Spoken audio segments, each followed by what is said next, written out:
नमस्कार दोस्तों, I hope कि आप सब बहुत अच्छे होंगे। देखिए, कनाडा और भारत की रिलेशन और भी बद से बदतर होते जा रहे हैं। सही होने का नाम बिल्कुल नहीं ले रहे।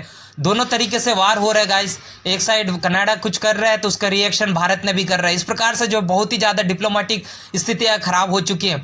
अभी हाल ही में अब तुरंत ही एक न्यूज़ आ रही है कि यह है कि कनाडा ने कहा है कि अपने लोगों को, अपने नागरिकों को ये कहा है कि एडवाइजरी जारी किया है कि भारत के जम्मू कश्मीर और मणिपुर और असम के हिस्से में ना जाना चाहिए, क्योंकि वहाँ पर आतंकवादी एक्टिविटीज़ हो रही है और यहाँ पर नागरिकों के लिए खतरा हो सकता है।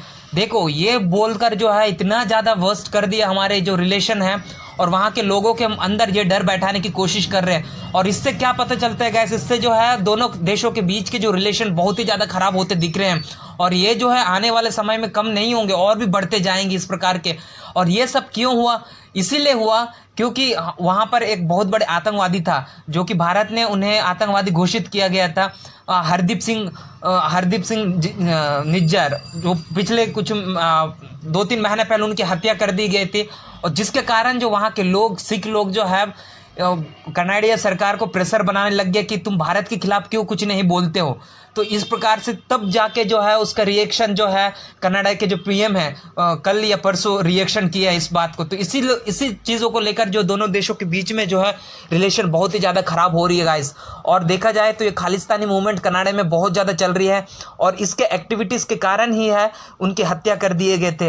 हालांकि सारे के सारे लोग जो है भारत पर ये आरोप लगाते हैं, भारत के जासूसी एजेंसीज है उन्होंने ही किया है इस प्रकार के, लेकिन भारत ने इसे पूरी तरह से डिनाई किया है।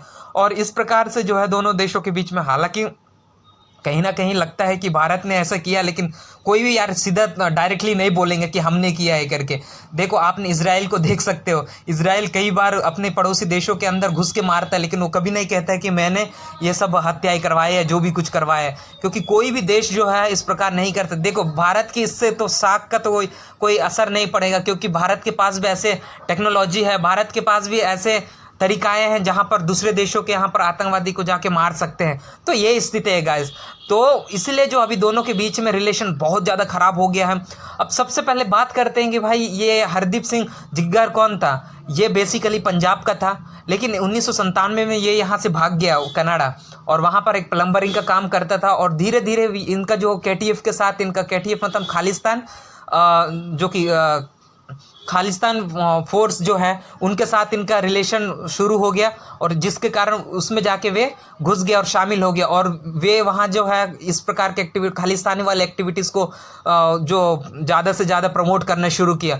तो अब कुछ दिन पहले ही, मतलब मरने से पहले ही, वे उस KTF का जो है एक क्या बोलते हैं लीडर थे, और उसी को वे जो लीड करते। तो ऐसे हालात में ये बंदे को जो है, उसको फॉलोअर्स भी मरने के बाद जो कनाडाई सरकार को दबाव बना रहे। तो ये हालात है, और ये जो है मर गए तो मर गए भाई, हो गया इनका काम।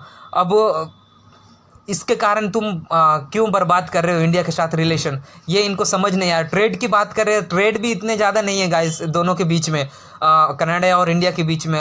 मतलब जितना ज़्यादा भेजा जाता है उतने ज़्यादा हमें मंगवाया भी जाता है, तो उतना ज़्यादा घाटा हानि की फ़ायदे की कोई उतना ज़्यादा फ़र्क नहीं पड़ेगा। तो ये सारी स्थितियाँ हैं।